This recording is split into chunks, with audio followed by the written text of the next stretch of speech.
Hello and welcome to the channel. So I've been buying off eBay again, and I saw this on there, spares or repair. It's a Marshall AS50R. It's an acoustic amp, and this will be quite useful to me. Badge is missing off it, not too concerned about that. Now this is dead as a doornail. Plug it in, get nothing. So we're going to crack it open and see if we can find out what's wrong with it. It's either going to be a quick fix or it's going to be a nightmare. So what we're all betting on this? Have I got a bargain or have I been done up like a kipper? Right, I've got the back off and it's a bit of MDF extravaganza there. Let's have a look inside. I've got a couple of speakers in there and a horn or tweeter, whatever you want to call them, reverb tank, more MDF extravaganza. Let's where are we? Well, we need to get those two off, don't we? The others are fine. Right, let's drop the chassis. Shouldn't be very heavy, this one. Right, got this out. Very nasty sharp chassis again on there. Really is poor, that is. That's like a razor blade. So let's have a look. Got a fuse over there, so that's got to be the first port of call, I think. Check that fuse and see if it's like Mrs. Blenkinsop's TV. It's blown, madam. Let's see if it is blown.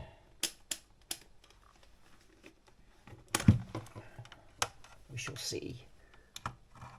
We'll hone in. I'll switch the meter on first. That would help.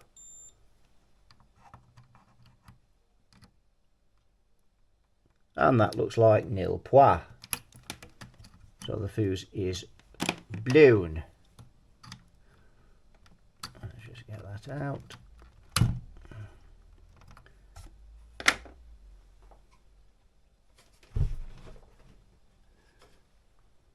And we'll have a look.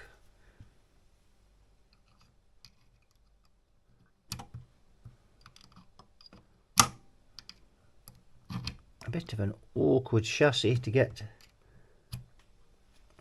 Let's have a look. Oh yes, that's it. Yes, that's blown. See what it is. It's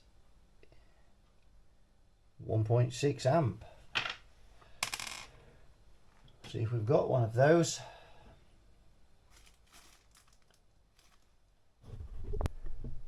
Right, just got a cheap speaker on there because if the DC is swaging and with the package being blown there, if that package is blown, we may find that it pops the speaker. I'm not bothered if it pops that one. Now, I've just put a 1.5 amp quick blow fuse in for the time being because I'm going to start this on the current limiter anyway.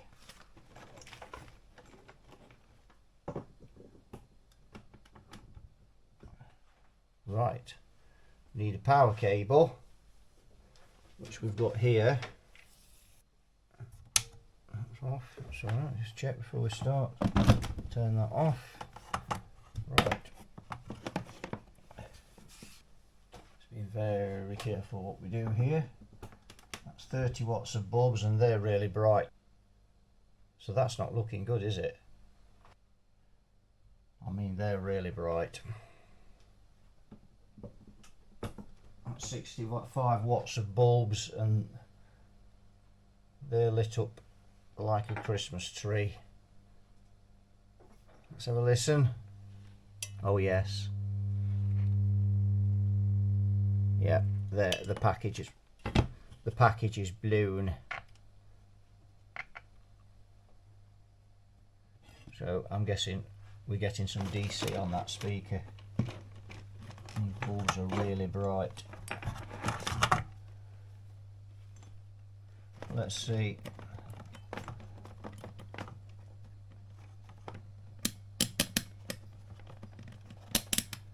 Let's try 20 volts. The hold button. Press the hold button on it. Let's see.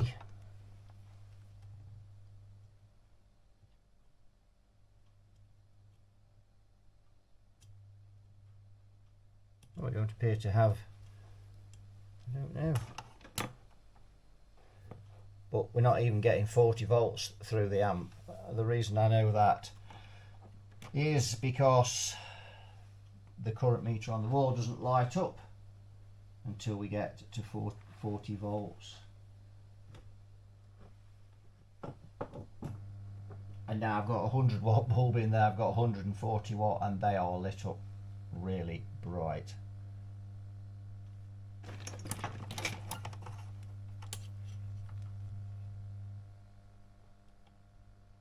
Yeah, you can see there's 0.48 volts there, and well, the fuse would blow before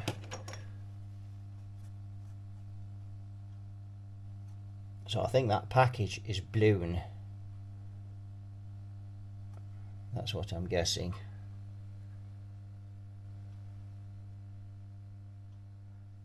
And if we look at the bulbs, look how bright they are. Look at the current meter. So there's not even 40 volts getting into that amp. The bulbs are taking the lot. That's short on all those pins. So I reckon that's blown.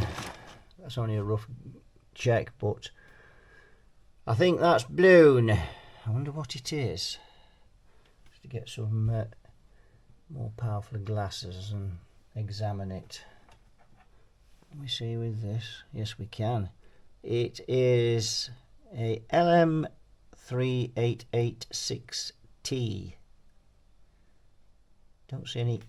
Oh, I can see a bit of charcoal underneath it now. Yes, I think that said good night. Is it cracked? So if you look, you might be able to see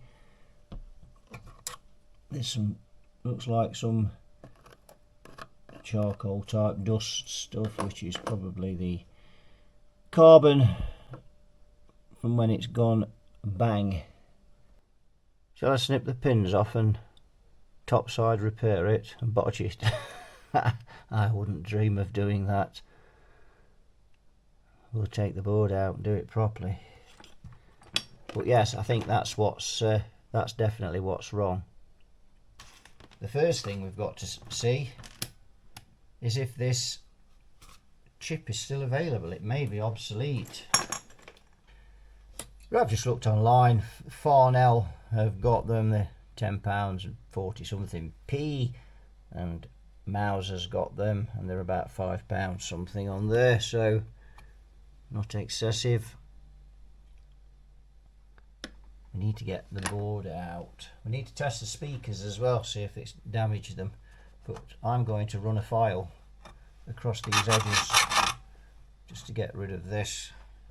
It's like a razor blade, not just for me, but in the future if anyone else comes in here.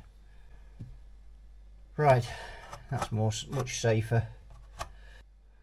So let's see how we can get this board out there. So we've got 3 screws there, and just the parts to come out. Then we looks like we're on these plastic mounts. Shouldn't be too difficult. 1 plug to come out of the board, and 3 wires there. Is that it? Yep, that looks about it. Oh, and 1 here. That's just the reverb there. So we can get that out. Right, we'll go through this if anybody's got one of these. So we've removed this wire here going into that plug. We've removed the reverb cable from here, and we've removed these 3 wires here, and they are labelled red and black, and they'll be the secondary from the transformer going to the diode there, the AC feed. Check those caps. look okay. So now we've got to get the board out, and to do that we need to take off all of the knobs.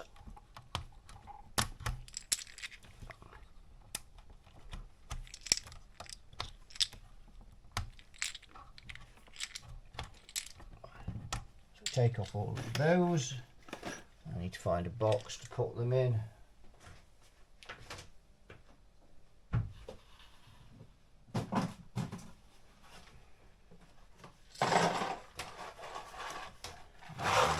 T boxes.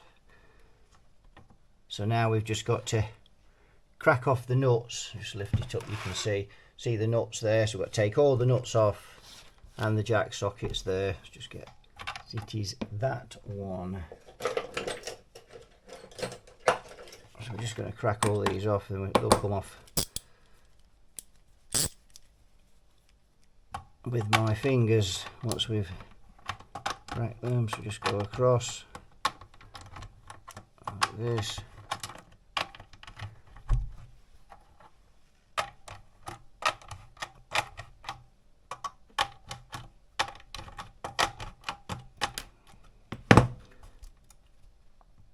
Usually can get these with your fingers, but not these, and not with my hands.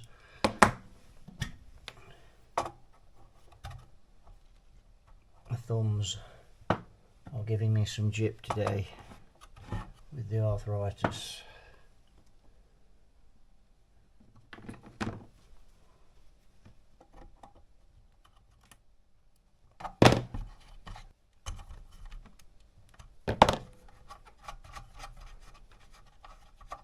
There we go. So we'll get all these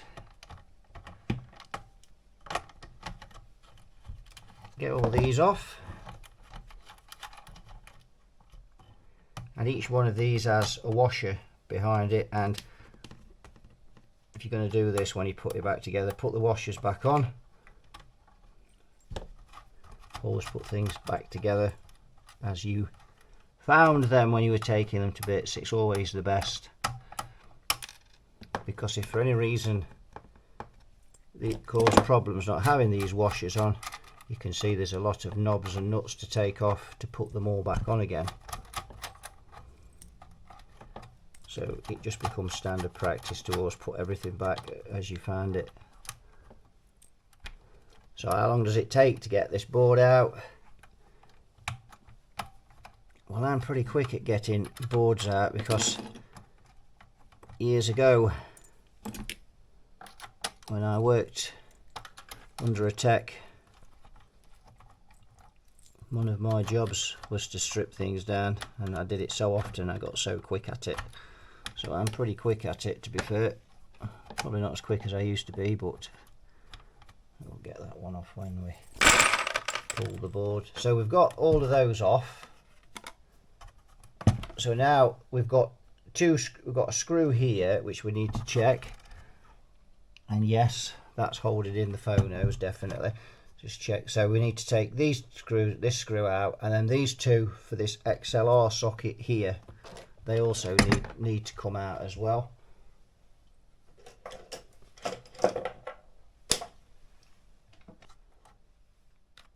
Now that should be everything on the front panel.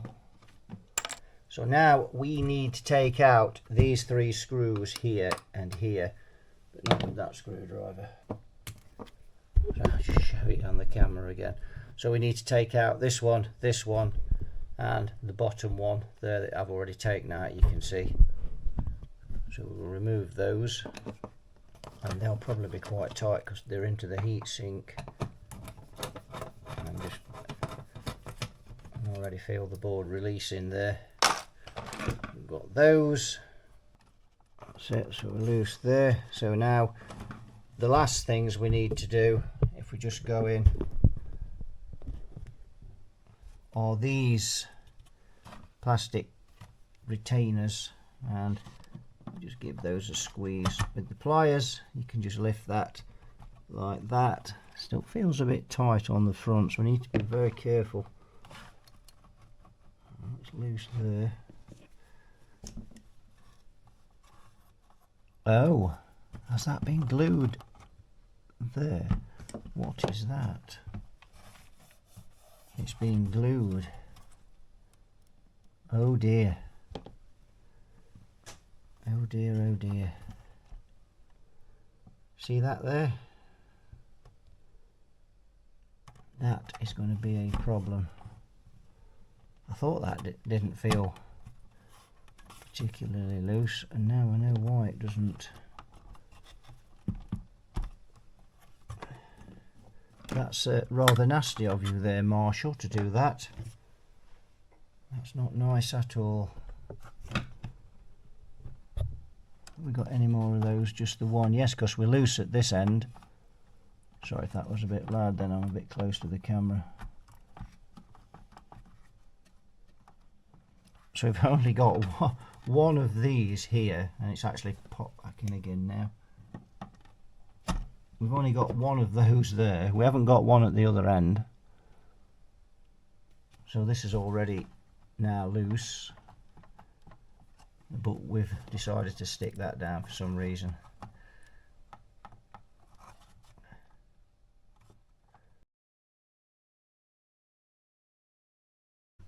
Right, so I've got the board out. So you take the transformer bolts out, push the transformer back. You need to pull the speaker wires through the grommet there, and out it comes. Quite easy, really. So you can see I've got the macro lens on, that's why everything looks a bit twisted. So the reason is can you see all the carbon underneath there? So yes, I'm looking at that. I would say it's all over for him. Not even any point testing it, is there, because we know it's blown. Right, so I've solder sucked. Oh, I've missed one there. Getting harder to see these now with my eyes. So when you solder sucking these, if you've done this before, if you haven't done this before, then it's probably best not attempting to take this board out till you can do this, because you won't get any further. So you've got to try and get the solder sucker over a couple of the pins at the same time, because you can't just get it over one.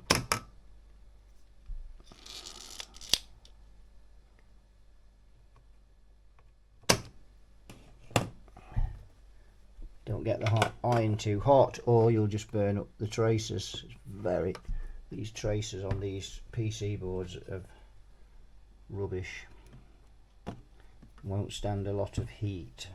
I'm just going to gently pry the chip and break the seal.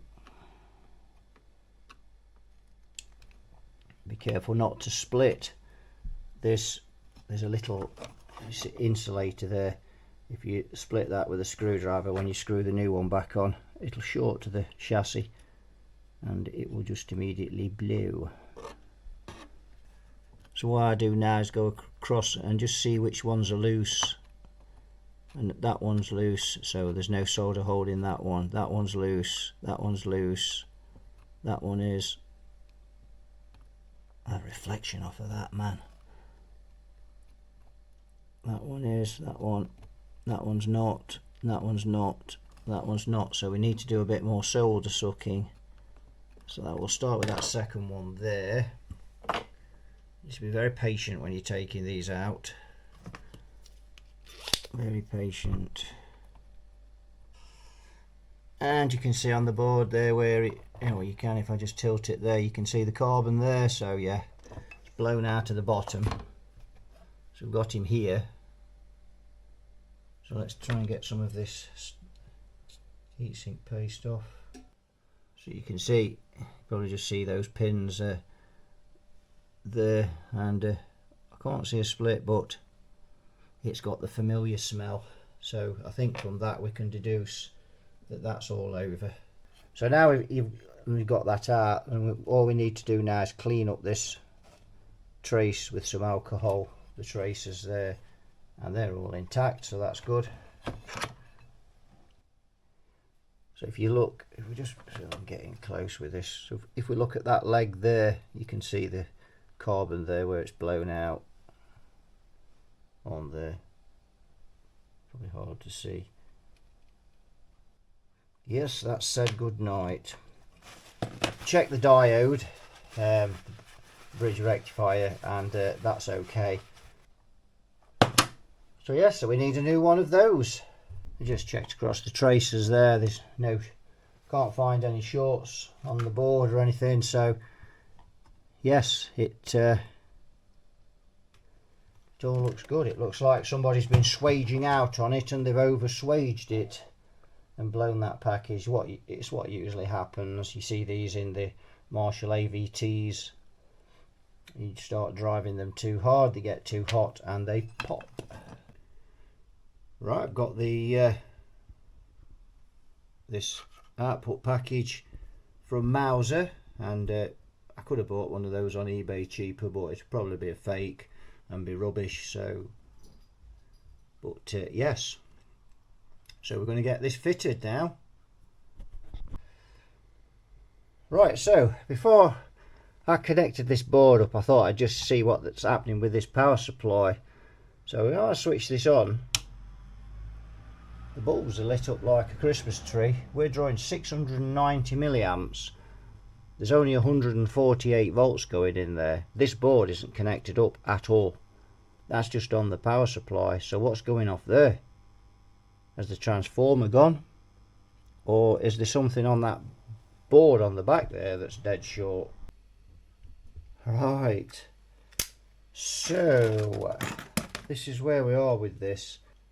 Took the across the line capacitor out, the safety cap, and it's still the same. Thought that might be dead short. Now I've got a transformer here, and I think this came off a Carlsberg amp. I'll put them that way round. Right, so let's go up with this transformer and see what we get.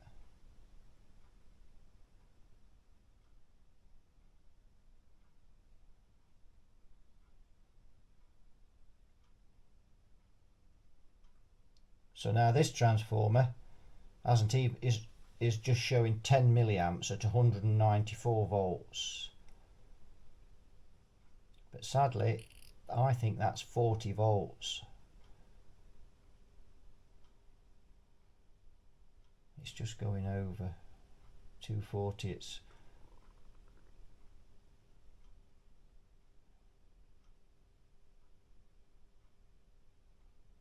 32. 240, 33 we've got there. Look at that. With that transformer we've got 240 volts at just a mere 50 milliamps, and if we look, we've got 33 volts there. And if we look at the bulbs, so if you look at the bulbs, they're not even lit. Let's just flick the bulbs off for a second, and it's made no difference. So there's no load being drawn there. The bulbs, with the bulbs off or the bulbs on, there's no difference. So that transformer is blown. Absolutely, no question. It's had it. There's nothing leaking out of it. Doesn't even smell. But it's blown. So remember at the beginning of the video when I said, will this be a quick, easy fix, or have I been done up like a kipper? Well, I'm afraid it looks like I've been done up like a kipper. However, we fixed the amplifier part, but we haven't managed to fix the power transformer. Now, could we fit this power transformer that we've got here on this amp? And we have got 33 volts, but of course there's no load on it, so we would expect that to go down. It may go down below 30 volts. So let's have a look at the schematic and where that 31 volts. So we've got here 31 volt, probably can't see that. We've got 31 volts there. So can we get the amp to run off this transformer now And if so, because there's a bit of a size difference between them, if you look, not width-ways there's not, then we've got, of course, we've got to fix it on as well, which we could do maybe. What are those like? If we look, why am I not centered into the bench? So we look at those holes, they don't line up, so we'll have to be doing a bit of drilling to get him on there. He looks a much more thrapesier transformer than this one. I don't really want to buy one, and if I can use this. Well, I'm afraid that's a total fail on account of the transformer is higher than the chassis. So by about 3mm, 4mm. So this is not going well, is it? At all. But at least we know what's wrong with it. At least we've diagnosed it. We just need a transformer that delivers about 30 volts. I've just found another transformer. And I've got the amp running on this one. The problem is, it looks a beefy enough thing, but it's only kicking out 23 volts, 23.3 volts at 240 volts. So we got 42 volts on that, on the pin, on the volts in pin on this package. We've now got 30 volts. So V plus and V minus on there, you can see limit 20 volts minimum at 84 max. So we're above the 20 volts. The only problem is when this amp gets under load, how much current it will draw, and if it pulls that voltage down much more, then this transformer won't be good enough. And that's really the only way we're going to know if this transformer is any good, is put this amp under load. I've done my load, set up on the scope. We've got a signal source going into it there, and we're monitoring the voltage. Actually, just show you there. There's the signal source. We're monitoring the voltage, the AC coming out of the secondary on that transformer that we've got. And I've got another meter here, which we're going to test the voltage on that chip that we put in that package, that LM package. Now, I watched a very interesting video on these. A guy was doing some comparison tests with them, and I gleaned quite a bit of information from that video. And he said if you've got 8 ohms of speakers on, not over 40 volts, and if you've got 4 ohms of speakers on, not over 28 volts. So that's given me a ballpark for some voltages there. But we're testing this under load, which is why we've got it on a power soak, and why we've got it on the scope, because we're going to test this under load and see if this transformer can cope with this amp. So we're on the current limiter at the minute. Just need to take that down a bit as well on there. That's just on. So we've got 1 kilohertz sine wave going in at 0.3 volts amplitude. So what I'm going to do is take the camera now off the tripod. There you can see the scope, and if I just turn up the volume, you can see we're getting a wave there. Got 200 watts of bulbs on the current limiter. You can just see those there, and there you might just see them begin to glow if I crank it up. No, not glowing at all there. So let's have a look at the doofra there. Let's just see. Yep, so that's given us a bit more gumption. So we're off the current limiter now, and we've got 23.4 volts going in there now with this. Now if I crank this up flat out, you can see that that's just dropped off a little bit there now. It's 22.7. If I turn the amp down, it goes up to 23.9. So crank it up again. I've got the master full up, by the way. So 22.6 there. And I've just turned up the bass, and that's just took a nats more off, but 22.6. So it drops, but not massively, does it? We call that 24 volts, and basically when we crank it, it goes to about 22.5. So we're losing just over a volt, 1.5 volts ish, something like that. But the question is, we're already down on volts there, though. Of course, we're nearly 6, just over 6 volts down on there. So we need to now measure that pin on the pin on the chip.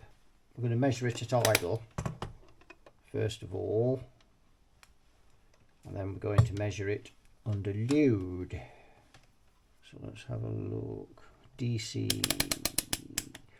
200 volts should do us.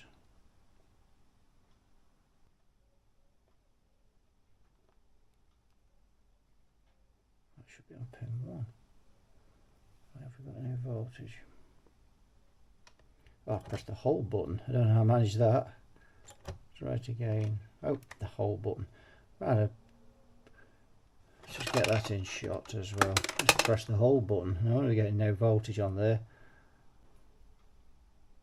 Pin 1, 30 volts on there at 240.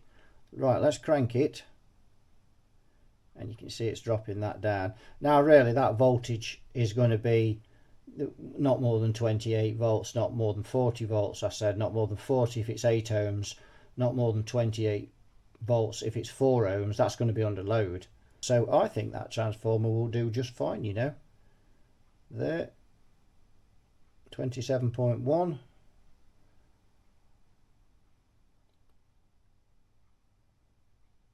I think that'll do just fine.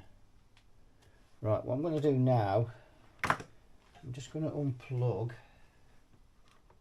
turn it down. I'm just going to unplug and go straight into the wall outlet now instead of the variac, because we don't need the variac anymore. So we'll go straight into there. Ooh.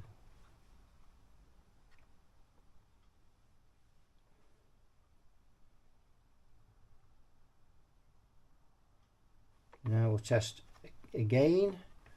So now I've got 22, what we got now? Got 21.8 now on the meter up there, you can see. 21.8. And I need to know what we've got on this one on pin 1.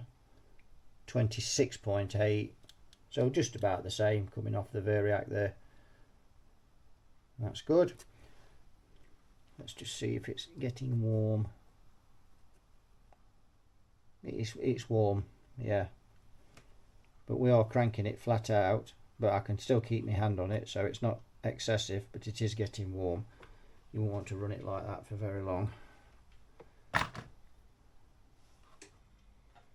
So let's just have a look on the scope. 10 volts peak to peak. We've got it flat out. So if we look at the scope now, you can see on there, just move those boxes, not that box at least anyway. You see the scope on there. Watch what happens when I turn the treble up. That's the treble full up, so that's making it swage a bit.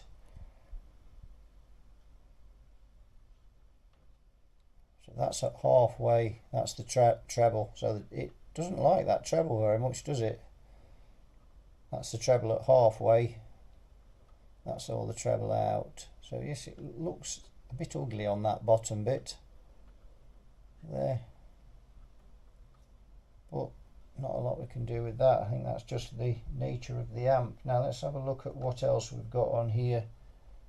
Just so reverb, the tank's not plugged in, so there's no bothering with that. Chorus, let's turn the chorus up and switch it in. There we go, that's the chorus. Yes, that's making a good swage.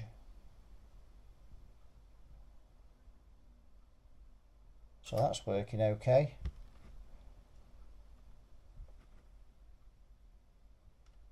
Let's try the other input now.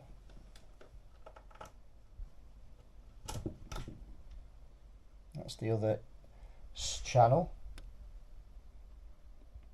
And again, you're getting that same swage with the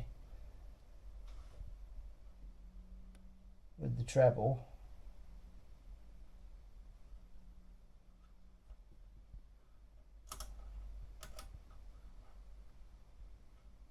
That is the anti-feedback. Interesting.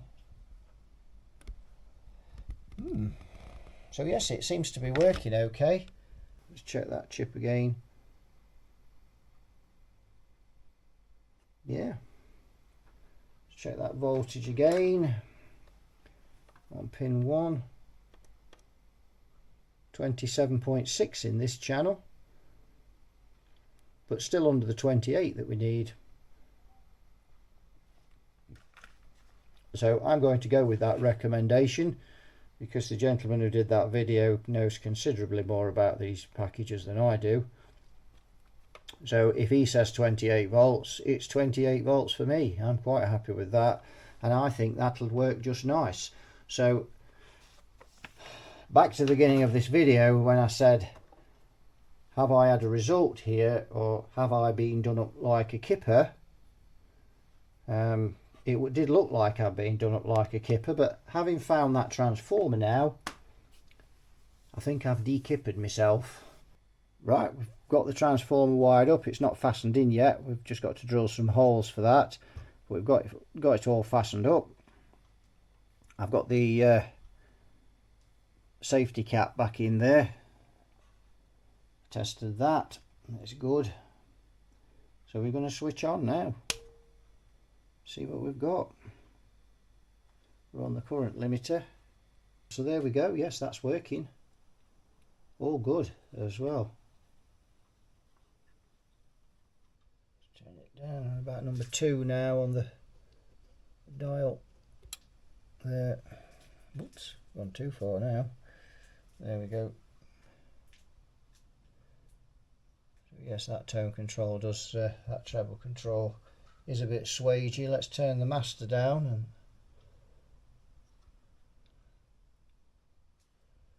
that seems to be it. Well, I hope the camera in the right place it will be.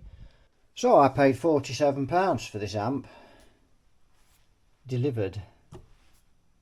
So I think I've done quite well out of that, because what has it cost me? Cost me about 5 or 6 quid for this package. Maybe I bought a couple of them and some other bits, so probably cost me about 6 quid for that, something like that, 6 or 7 quid.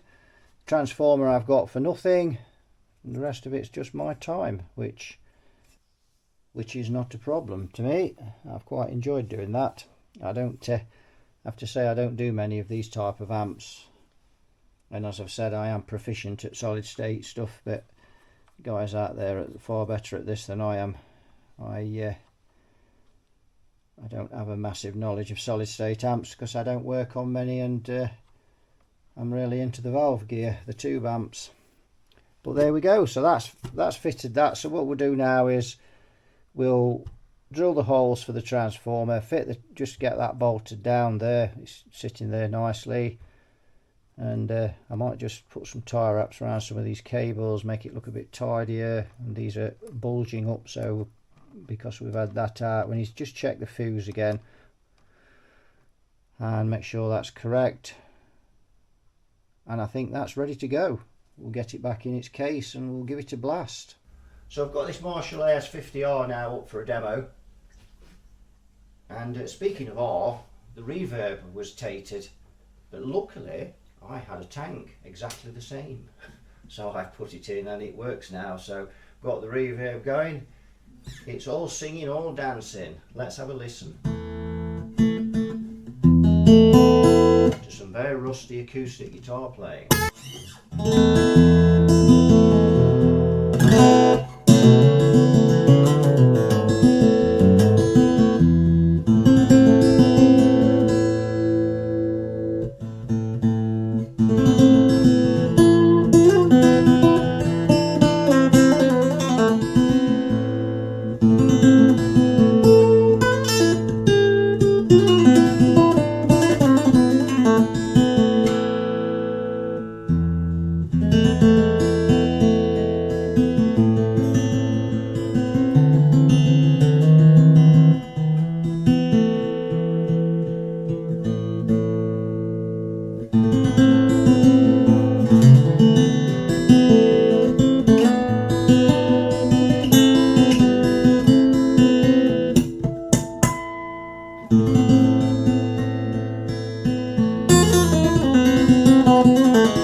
thumb's a bit stiff for the Travis picking, but we'll give it a go.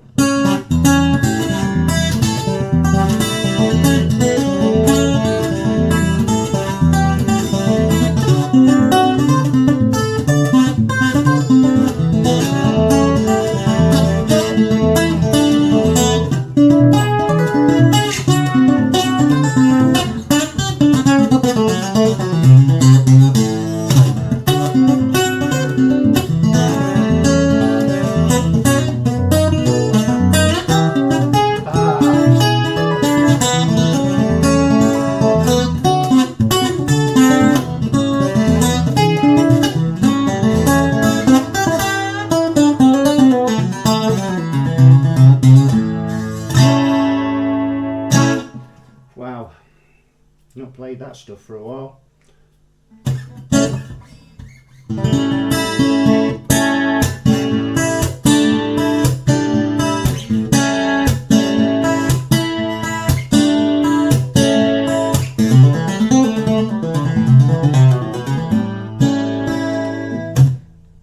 So there we go. So that I always find on these amps that the microphone channel doesn't sound as nice for guitar. It's a little bit boxy.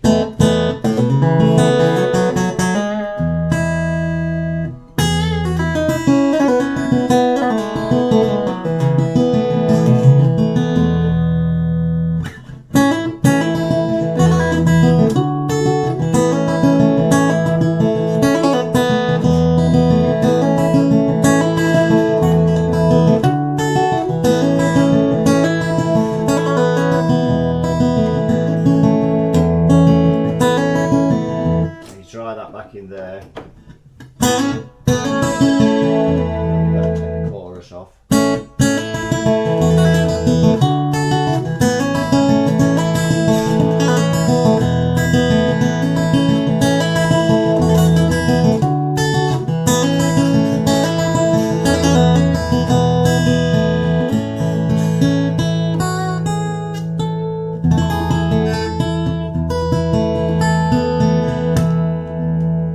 Like that. So there we go, that's the Marshall AS50R, and this feed anti-feedback thing really it's just like it just squeezes the mid-range when you click it in. It's just like a mid control really. That's really how they combat the feedback, and if you don't use that it does get quite a bit of feedback as well, so it's a good idea to use that. I mean, these are not bad little amps, and for what I paid for it, and we've had fun mending it as well. So, but there we go. So that'll do it for this one. So thanks for watching and putting up with my rubbishy, rusty guitar playing, and I'll see you all in the next video. Bye bye for now.